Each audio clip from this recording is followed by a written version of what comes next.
हरे कृष्ण कृष्ण कृष्ण हरे हरे, हरे राम राम राम हरे हरे। जय श्री कृष्णा। राधे राधे दोस्तों। आइए अब हम फाल्गुन मास का आगे का महात्म्य सुनते हैं।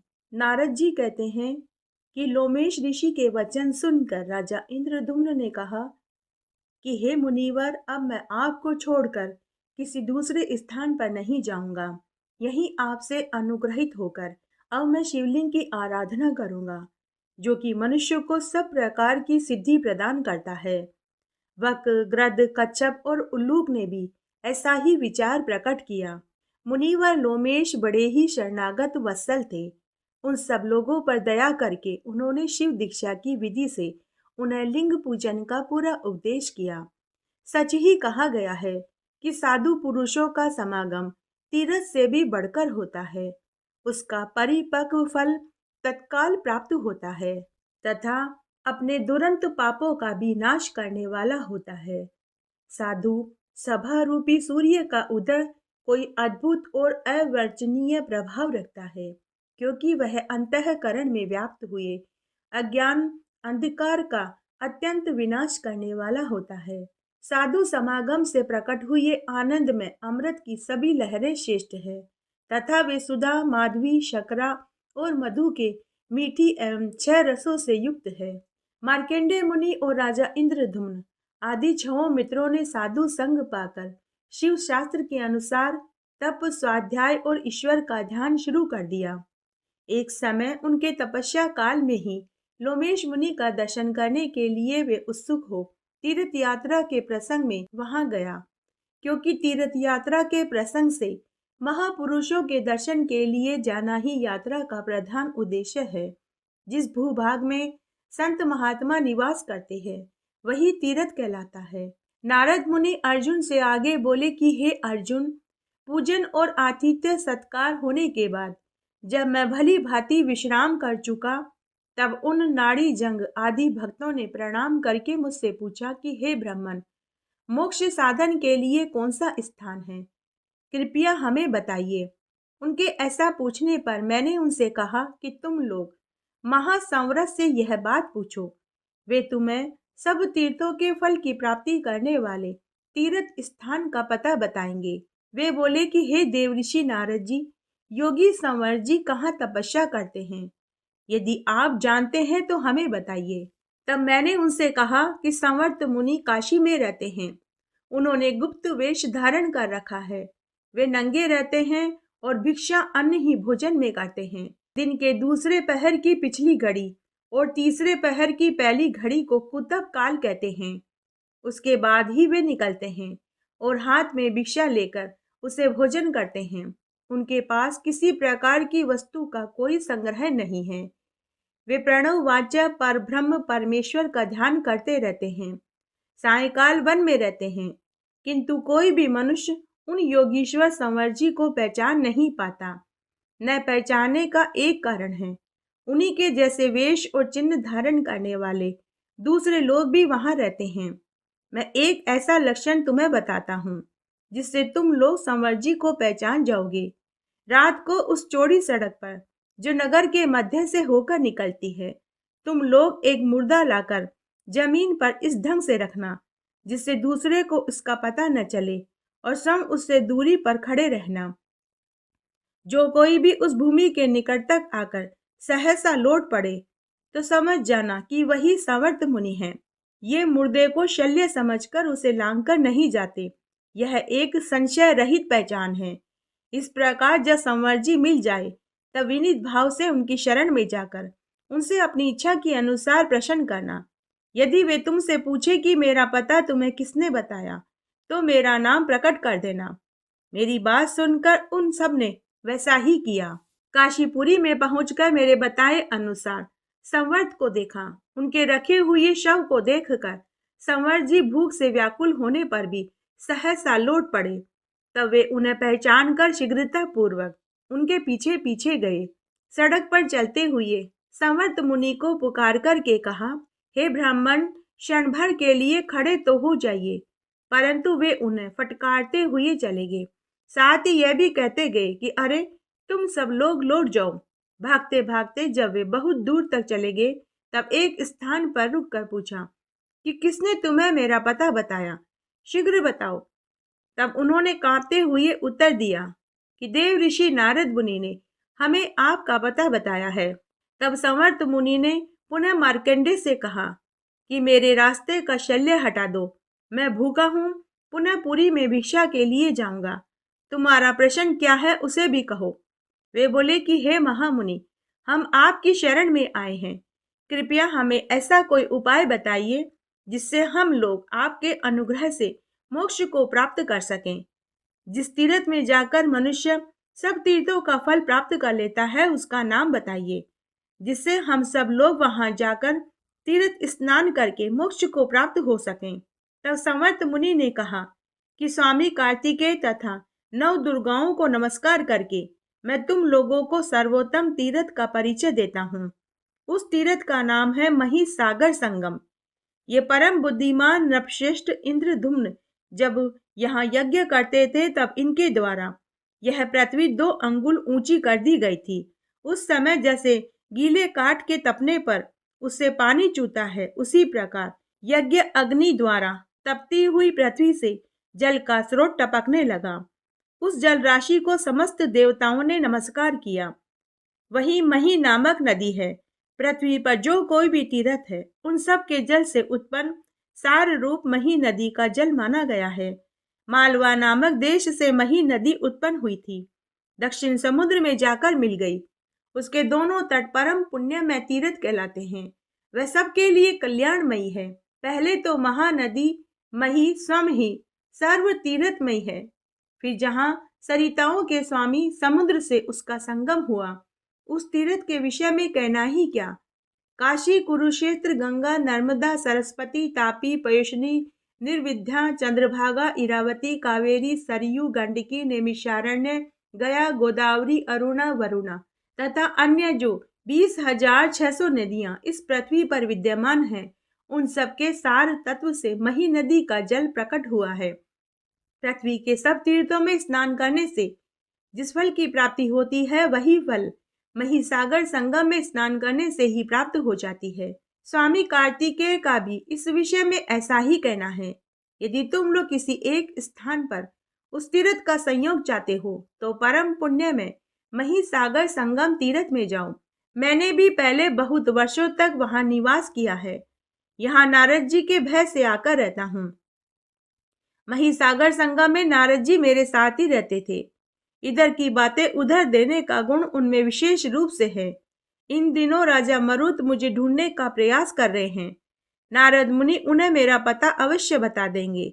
यही भय मुझे सता रहा है। यहाँ तो बहुत से दिगंबर साधुओं के बीच उन्हीं के समान बनकर मैं भी रहता हूँ। मरुत से अधिक भयभीत होने के कारण मैं यहाँ गुप्त रूप से निवास करता हूँ। मुझे संदेह है नारद मुनि पुनः मेरा यहाँ रहना मरुत को बता देंगे, क्योंकि उनकी प्राय ऐसी चेष्टा देखी गई है। तुम लोग कभी किसी से यह सब मत कहना। राजा मरुत यज्ञ की सिद्धि की चेष्टा कर रहे हैं। कुछ कारणवश देवताओं के आचार्य मेरे पिता ने उनको त्याग दिया था। अतः उस यज्ञ का ऋत्विक बनाने के लिए उन्होंने मुझ गुरु पुत्र को मनोनीत किया है। परंतु अविद्या के अंतर्गत होने वाले हिंसात्मक यज्ञों से मेरा कोई प्रयोजन नहीं है। इसलिए राजा इंद्रधुम्न के साथ तुम लोग शीघ्रता पूर्वक महिसागर संगम तीर्थ में चले जाओ। वहां के 5 तीर्थों का सेवन करते ही तुम लोग निश्चय ही मोक्ष को प्राप्त कर लोगे। ऐसा कहकर समर्थ मुनि अपने अभिष्ट स्थान को चले गए और इंद्रदुम्न आदि सभी लोग भृत यज्ञ मुनि के पास पहुंचकर वहां महिसागर संगम तीर्थ में रहने लगे। मुनि ने अपने विशेष ज्ञान से जान लिया कि ये सब लोग भगवान शंकर के गण हैं। ये जानकर वे उन सब लोगों से बोले कि अहो, तुम लोगों का पुण्य अत्यंत निर्मल और महान है, जिससे इस महिसागर संगम नामक गुप्त क्षेत्र में तुम्हारा आगमन हुआ है। महिसागर संगम में किया हुआ स्नान, दान, जप, होम, विशेषतः पिंडदान सब अक्षय फल देता है। पूर्णिमा और अमावस्या को यहाँ किया हुआ स्नान, दान, जप आदि सब कर्म अक्षय फल देने वाला होता है। देव ऋषि नारद ने पूर्व काल में जब यहाँ स्थान निर्माण किया था, उस समय ग्रहों ने आकर उन्हें वरदान दिया था। शनिदेव ने जो वरदान दिया वह इस प्रकार है। जिस समय शनिवार के साथ अमावस्या हो उस दिन यहाँ स्नान दान पूर्वक श्राद्ध करें। यदि श्रावण मास के शनिवार को अमावस्या तिथि हो और उसी दिन सूर्य की संक्रांति तथा व्यतिपात योग हो, यह पुष्कर नामक पर्व कहलाता है। इसका महत्व 100 सूर्य ग्रहणों से भी अधिक है। उक्त सब योगों का संबंध यदि किसी प्रकार उपलब्ध हो जाए तो उस दिन लोहे की शनि मूर्ति या सोने की सूर्य प्रतिमा का महिसागर संगम में विधि पूर्वक पूजन करना चाहिए। शनि के मंत्रों से शनि का और सूर्य संबंधी मंत्रों से सूर्यदेव भगवान का पूजन करना चाहिए। ऐसा करने से 7 जीवन के पाप शांत हो जाते हैं और भगवान सूर्य को अर्घ्य देना चाहिए। उस समय वहां का स्नान प्रयाग से भी अधिक पुण्यफल देता है। दान कुरुक्षेत्र से भी बढ़कर है। महान पुण्य राशि सहायक हो तभी यह सब योग प्राप्त होते हैं। वहां किए हुए श्राद्ध से पितरों को स्वर्ग में अक्षय तृप्ति प्राप्त होती है। जैसे परम पवित्र गयाशील पितरों के लिए परम तृप्तिदायक है, इसी प्रकार उससे भी अधिक पुण्य देने वाला महिसागर संगम है। अर्थात हे मही नदी, अग्नि तुम्हारी योनि और पृथ्वी तुम्हारी देह है। तुम यज्ञ स्वरूप विष्णु के वीर्य से उत्पन्न हुई हो और अमृत का केंद्र स्थान रही हो। इस सत्य वाक्य का श्रद्धा पूर्वक उच्चारण करते हुए महिसागर संगम तीर्थ में स्नान करना चाहिए, जो सब नदियों में प्रधान और पवित्र सागर है तथा प्रचुर जल वाली समस्त तीर्थ स्वरूपा जो मही नदी है। इन दोनों को मैं अर्घ्य देता हूँ, प्रणाम करता हूँ, इनकी स्तुति भी करता हूँ। ताम्रा रस्या पयोवहा पितृ प्रीति प्रदा शुभा शस्यमाला महासिंधु धात्र धात्री पृथु स्तुता इंद्रधुम्न कन्या क्षिति जन्मा इरावती महीपर्णा महिश्रृंगा गंगा पश्चिम वाहिनी नदी और राज नदी। इन 18 नामों की माला का स्नान काल और श्राद्ध काल में मनुष्य को पाठ करना चाहिए। ये सभी नाम महाराज पृथु के कहे हुए हैं। इनका पाठ करने वाला मनुष्य यज्ञ मूर्ति भगवान विष्णु के पद को प्राप्त होता है। तदनंतर यह मंत्र बोलना चाहिए। मही दोहे महानंद संदोहे विश्व मोहिनी जाता ही सरिताम रात्रि पापम हर मही द्रवे। अर्थात हे देवी, तू इस पृथ्वी की दुग्ध है, परम आनंद की राशि है, संपूर्ण विश्व को मोहने वाली है तथा समस्त सरिताओं की महारानी के रूप में प्रकट हुई है। हे मही द्रवे, तुम मेरे पाप हर लो। इस महिसागर संगम तीर्थ में स्नान जप और तपस्या करके पुण्य कर्म के प्रभाव से बहुत से लोग रुद्रलोक में चले गए। विशेषतः सोमवार को उत्तम भक्ति पूर्वक यहाँ स्नान करके जो 5 तीर्थों की यात्रा करता है वह 5 महापातकों से मुक्त हो जाता है। इस प्रकार इस तीर्थ का बहुविध उत्तम महात्म्य बताकर व्रत यज्ञ ने उन सबको शिवागम में बताए अनुसार शिव आराधना की विधि बताई तथा पूजा योग का उपदेश दिया। उन इंद्रधुम्न आदि भक्तों से पुनः इस प्रकार कहा कि शिवजी के व्रत का वर्णन करने वाले हे उपासकों, शिवजी से बढ़कर दूसरा और कोई देवता नहीं। यह सर्वदा सत्य है। जो भगवान शंकर को छोड़कर अन्य किसी वस्तु की उपासना करता है वह हाथ में रखे हुए अमृत को त्याग कर मृग तृष्णा की ओर दौड़ रहा है, ऐसा मानना चाहिए। यह संपूर्ण जगत शिव शक्ति स्वरूपा है। यह बात प्रत्यक्ष देखी जाती है, क्योंकि कुछ प्राणी पुल्लिंग के चिन्हों से युक्त हैं, कुछ स्त्रीलिंग के चिन्हों से युक्त हैं। जो पुरुष चिन्हों से युक्त हैं वे शिव रूप हैं, जिनमें स्त्रीलिंग सूचक चिन्ह हैं वे शक्ति स्वरूप हैं। भगवान रुद्र का उत्तम महात्म्य शतरुद्रीय के नाम से प्रसिद्ध है। तुम लोग यदि अपने पाप धोने चाहते हो तो इसका श्रवण करो। वह इस प्रकार है। ब्रह्मा जी भगवान शिव के सुवर्ण लिंग की आराधना करके उसके जगत प्रधान नाम का जाप करते हुए अपने पद पर विराजमान है। श्री कृष्ण ने स्थल भाग में काले पत्थर का शिवलिंग स्थापित करके उर्जित नाम से उसकी आराधना करी। सनका आदि ऋषियों ने अपने हृदय रूपी लिंग का जगतपति नाम से पूजन करके अपना अभिष्ट साधन सिद्ध किया। सप्त ऋषियों ने दर्भा कुर्मे लिंग का विश्व योनि के नाम से पूजन किया। देव ऋषि नारद आकाश में ही शिवलिंग की भावना करके उसे जगद्वीप नाम देकर उसकी आराधना करी। देवराज इंद्र ने व्रज में लिंग की विश्व आत्मा नाम से पूजा करी। सूर्य देव ताम्र में लिंग की पूजा और उसके विश्व सर्ग नाम का जाप करते हैं। चंद्रमा मुक्ता में लिंग की उपासना और उसके जगतपति नाम का जाप करते हैं। अग्निदेव इंद्र नीलमणि के शिवलिंग की पूजा करते हुए विश्वेश्वर नाम का जाप करते हैं। बृहस्पति जी पुखराज मणि के शिवलिंग की आराधना करके विश्व योनि नाम का जाप करते हैं। शुक्राचार्य जी विश्वकर्मा नाम से प्रसिद्ध पद्मराग मणि में शिवलिंग की उपासना करते हैं। धनाढ्य कुबेर सुवर्ण में लिंग की पूजा और उनके ईश्वर नाम का जाप करते हैं। विश्व देवगण जगतपति नाम से प्रसिद्ध रजत में शिवलिंग की पूजा करते हैं। यमराज पीतल के शिवलिंग की पूजा और शंभु नाम से उपासना करते हैं। वसुगण कांसे के शिवलिंग की आराधना और उसके शंभु नाम का जाप करते हैं। मरुदगण त्रिविध लोह में लिंग की पूजा और उमेश या भूतेश नाम का जाप करते हैं। राक्षस लोह में लिंग की पूजा और भूत भव्य भव उद्भव नाम का जाप करते हैं।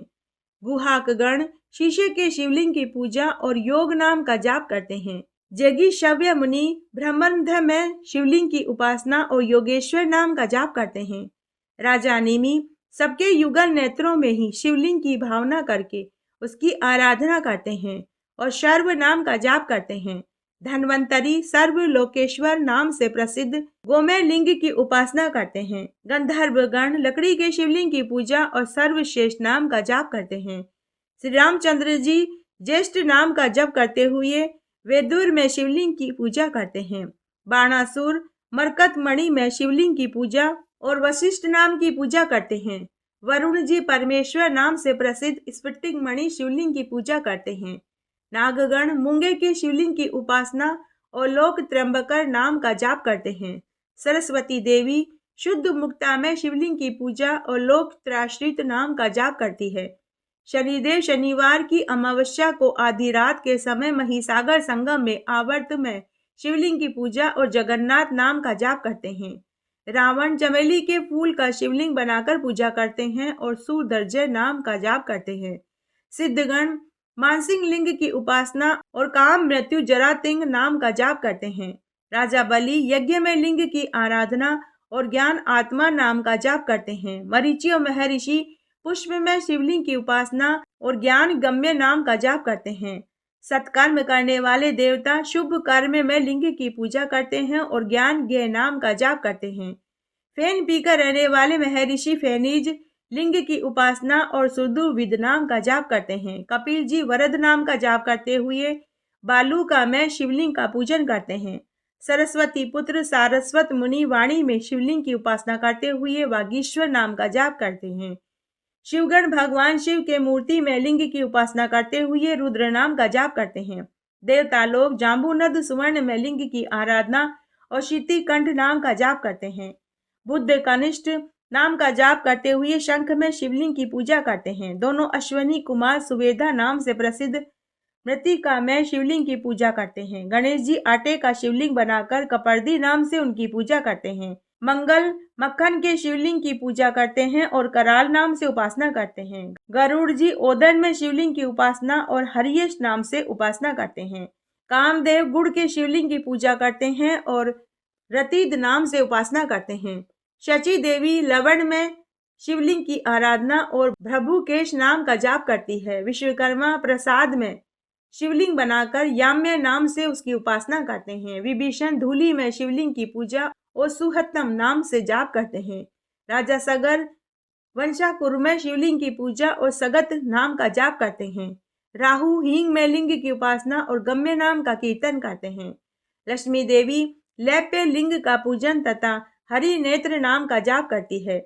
योगी पुरुष सर्वभूतस्थ लिंग की उपासना और स्थाणु नाम का जाप करते हैं।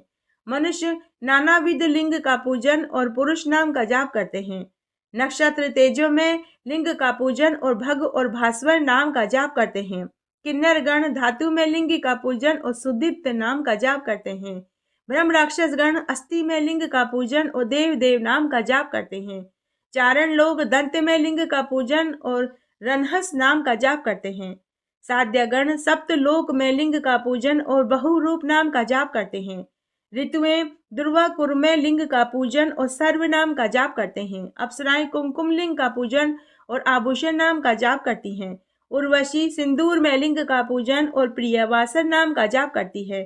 गुरु ब्रह्मचारी लिंग का पूजन और उष्णी नाम का जाप करते हैं। योगिनियां अलक्त लिंग का पूजन और सुभ्रुक नाम का जाप करते हैं। सिद्ध योगिनियां श्रीखंड लिंग का पूजन और सहस्त्राक्ष नाम का जाप करती हैं। डाकिनियां मास में लिंग का पूजन तथा उसके सुमुडुष नाम का जाप करती है। मनुगण गिरीश नाम से प्रसिद्ध अन्य में लिंग का पूजन करती हैं। अगस्त्य मुनि व्रीहि में लिंग का पूजन और सुशांत नाम का जाप करती हैं। इस प्रकार बहुत से कहने से क्या लाभ। संसार में जो जीव किसी विलक्षण विभूति से युक्त हैं, उनकी यह विशेषता भगवान शिव के आराधना के प्रभाव से ही हुई है। यदि धर्म अर्थ काम मोक्ष की प्राप्ति का विचार बुद्धि में आता हो तो भगवान शिव की भली भांति आराधना करनी चाहिए, क्योंकि त्रिलोकी में वे ही मनोवांछित वस्तु देने वाले बताए गए हैं। जो प्रतिदिन प्रातः काल उठकर इस शस्त्र रुद्रीय का पाठ करेगा, उस पर प्रसन्न होकर भगवान शिव उसे सभी मनोवांछित वर प्रदान कर देते हैं। पृथ्वी पर इससे बढ़कर परम पवित्र दूसरी और कोई वस्तु नहीं है। यह संपूर्ण वेदों का रहस्य है। भगवान सूर्य ने मुझे इसका उपदेश दिया था। शस्त्र रुद्रीय का पाठ करने पर मन वाणी क्रिया द्वारा आचरित समस्त पापों का नाश हो जाता है। जो शस्त्र रुद्रीय का जाप करता है वह रोगातुर हो तो रोग से छूट जाता है, कारागार में हो तो बंधन से मुक्त हो जाता है, भयभीत हो तो भय से छूट जाता है।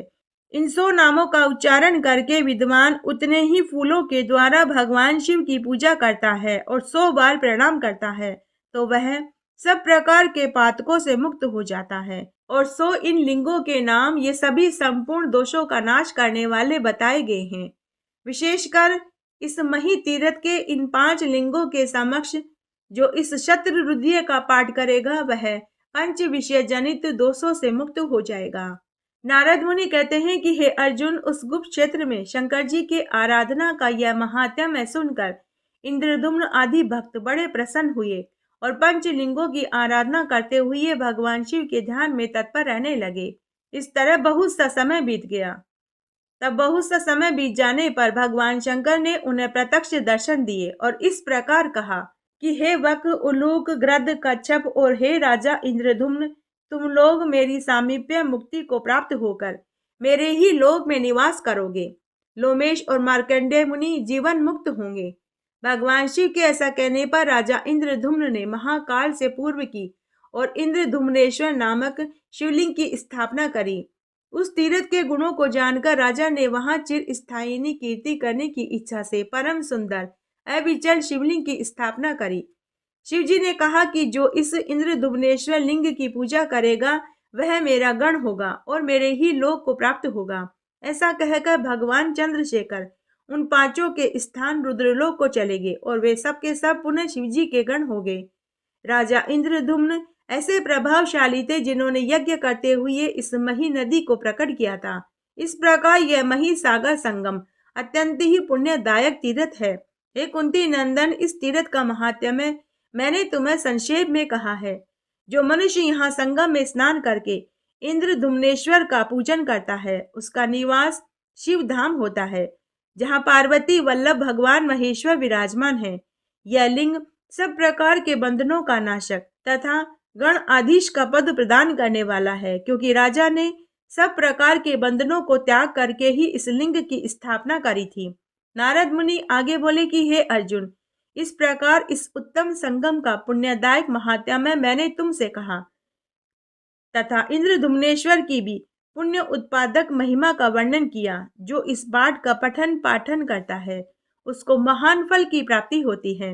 आइए एक पौराणिक कथा का श्रवण करते हैं। तब अर्जुन ने नारद जी से कहा कि हे देवऋषि नारद जी, आप मुझे राजा शत्रशंग की पुत्री कुमारी का चरित्र सुनाइए तथा कुमारी खंड की श्रेष्ठता बताइए। तब नारद मुनि बोले कि हे अर्जुन, नाभि के पुत्र जो ऋषभ नाम से प्रसिद्ध हुए, उनके नाम पर कलयुग में अनेक प्रकार के पाखंडपूर्ण मतवादों की कल्पना हो जाएगी, जो लोगों को मोह में डालने वाली होगी। उन्हीं ऋषभ जी के पुत्र भरत हुए और भरत के शत्रशंग हुए और शत्रशंग के 8 पुत्र और 1 कन्या हुई। पुत्रों के नाम इस प्रकार हैं: इंद्रदीप, कसेरु, ताम्रदीप, गभस्तिमान, नाग, सौम्य, गंधर्व और वरुण। इसके अतिरिक्त उनकी जो कन्या थी उसके मुख की आकृति बकरी के मुख के समान थी। ऐसा होना एक महान आश्चर्य युक्त था। ये क्यों हुआ, इसका कारण मैं तुम्हें सुनाता हूं, तुम ध्यान से सुनो। महिसागर के तट पर जो स्तंभ तीर्थ है उसके समीपवर्ती दुर्गम प्रदेश में एक दिन एक बकरी अपने झुंड से भटक कर चली आई। वहां लता पताओं से एक जाल बना हुआ था। बकरी प्यास से पीड़ित थी। वह जो ही उधर से निकली कि लताओं में फंसकर मृत्यु को प्राप्त हो गई। कुछ समय के पश्चात उसके शरीर का सिर से नीचे का भाग टूटकर सब पापों का निवारण करने वाली सर्व तीर्थ में महिसागर संगम में गिर गया। उस दिन शनिश्चर तथा अमावस्या का योग था। सिर तो लता गुल्म के उस जाल में फंसकर जो का त्यों ही रह गया। अतः शेष शरीर महिसागर के जल में गिर पड़ा। अतः उस तीर्थ के प्रभाव से वह बकरी सिंगल देश में राजा शतशंग की पुत्री हुई, परंतु उसका मुंह बकरी का ही रह गया। शेष सभी अंग बड़े ही सुंदर थे। राजा शतशंग पहले संतानहीन थे, अतः उनके यहाँ जो पुत्री हुई वह उन्हें 100 पुत्रों के समान प्रिय थी। किंतु बकरी के तुल्य उसका मुख देखकर सब राज परिवार के लोगों को बड़ा आश्चर्य हुआ। राजा अपनी रानियों सहित बहुत दुखी हुए। धीरे धीरे वह कन्या युवा अवस्था को प्राप्त हुई। एक दिन उसने दर्पण में अपना मुंह देख लिया। देखते ही उसे अपने पूर्व जन्म की सभी बातों का स्मरण हो आया। तब उसने अपने माता पिता को अपने पूर्व जन्म का सारा वृतांत सुनाया और उनसे वहां जाने के लिए आज्ञा मांगी और नाव के द्वारा वह स्तंभ तीर्थ में जा पहुंची। वहां राजकुमारी ने सर्वस्व दक्षिणा वाला दान किया। उसके बाद लता गुल्मों के जाल में ढूंढकर उसने अपने पूर्व जन्म के मस्तक का पता लगा लिया और संगम के समीप उसका दाह करके हड्डियों को महिसागर संगम के जल में फेंक दिया। तब उस तीर्थ के प्रभाव से उसका मुख चंद्रमा के समान कांति वाला हो गया। देवता, दानव, मनुष्य सब उसके रूप से मोहित होकर बार बार उसे पाने के लिए राजा से याचना करने लगे, किंतु वह सुंदरी उनमें से किसी को भी अपना पति बनाना नहीं चाहती थी। तत्पश्चात कुमारी ने प्रसन्नता पूर्वक अत्यंत दुष्कर और कठोर तपस्या आरंभ कर दी। तपस्या करते करते जब 1 साल पूरा हो गया, तब देवा आदि महेश्वर ने उसे प्रत्यक्ष दर्शन देकर कहा कि मैं तुझे वर देने के लिए आया हूँ। तब राजकुमारी भगवान का पूजन करके इस प्रकार बोली कि हे देवेश्वर, यदि आप मुझसे प्रसन्न हैं और मुझे वर देना चाहते हैं तो इस तीर्थ में सदा निवास करें। भगवान शिव ने एमस्तु कहकर उसकी प्रार्थना स्वीकार कर ली। इससे कुमारी को बड़ा हर्ष हुआ। जहां उसने बकरी के सिर का दाह किया था वही वर्करेश नामक शिव की स्थापना हो गई। यह आश्चर्यजनक समाचार सुनकर स्वस्ति नाम वाला नागराज कुमारी को देखने के लिए तलातल लोक से आया। सिर के बल से आते समय वह पृथ्वी को जहां विदीर्ण करके बाहर निकला, वहां स्वास्तिक नामक कूप हो गया। वह कूप वर्करेश्वर के ईशान कोण में था। उसे गंगा जी ने अपने जल से भर दिया। इससे वह सब तीर्थों का फल देने वाला हो गया।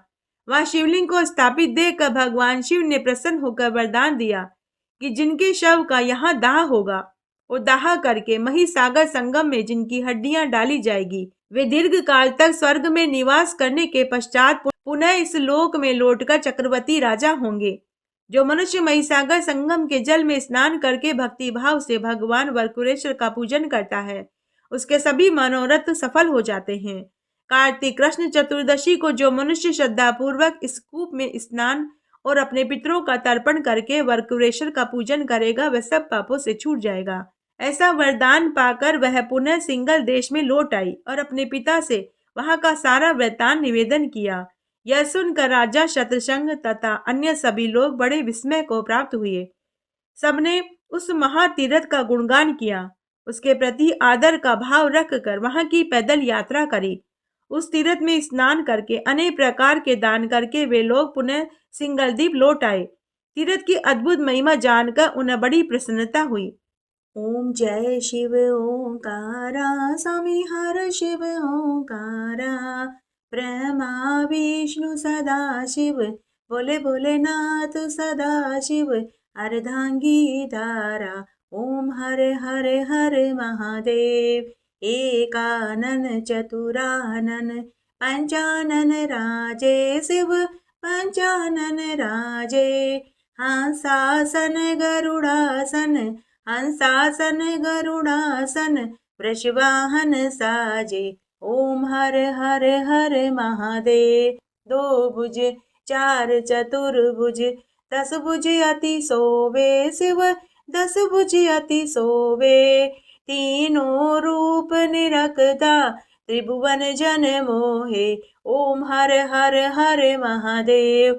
अक्षमाला वनमाला मुंडमाला धारी शिव मुंडमाला धारी। त्रिपुरारी मुरारी कर कमलाधारी। ओम हर हर हर महादेव। श्वेतांबर पीतांबर बाधांबर अंगे शिव बाधांबर अंगे। सनकादिक गरुड़ादिक भूतादिक संगे। ओम हर हर हर महादेव। करके मादक मंडल चक्र त्रिशूल धरता शिव चक्र त्रिशूल धरता। सुख करता दुख हरता जग पालन करता। ओम हर हर हर महादेव। ब्रह्मा विष्णु सदा शिव जानत अविवेका शिव जानत अविवेका। मधु के टब दो मारे सुर बहीन करे। ओम हर हर हर महादेव। लक्ष्मी वर सावित्री पार्वती संगे शिव पार्वती संगे। अर्धांगी गायत्री सिर सोहे गांगे। ओम हर हर हर महादेव। काशी में विश्वनाथ विराजे नंदो ब्रह्मचारी शिव नंदो ब्रह्मचारी। नितुट दर्शन पाऊं नितुट भोग लगाऊं महिमाति भारी। ओम हर हर हर महादेव। पर्वत सोहे पार्वती शंकर के लासा शिव शंकर के लासा। बांग धतूर का भोजन भस्मी में वासा। ओम हर हर हर महादेव। जटा में गंग बहत है गल मुंडल माला शिव गल मुंडल माला। शेष नाग लिपटावे ओढ़त मृग छाला। ओम हर हर हर महादेव। 64 योगिनी गावत नृत करत भेरू शिव नृत करत भेरू। बाजत ढोल नगाड़ा बाजत ढोल नगाड़ा अर बाजत डमरू। ओम हर हर हर महादेव। त्रिगुण स्वामी जी की आरती जो कोई नर गावे शिव जो कोई नर गावे। कहत शिवानंद स्वामी मन वांछित फल पावे। ओम हर हर हर महादेव। ओम जय शिव ओंकारा स्वामी हर शिव ओंकारा। ब्रह्मा विष्णु सदा शिव बोले भोलेनाथ सदा शिव अर्धांगी धारा। ओम हर हर हर महादेव। इस तरह आज हमने फाल्गुन मास का यह महात्म्य सुना, साथ ही पौराणिक कथा सुनी। आशा करती हूँ आपको इस कथा को सुनने का संपूर्ण फल प्राप्त होगा। मेरे साथ बने रहने के लिए आपका धन्यवाद। आगे आने वाली कथा कहानी के लिए भी आप इसी तरह मेरे साथ बने रहें। धन्यवाद।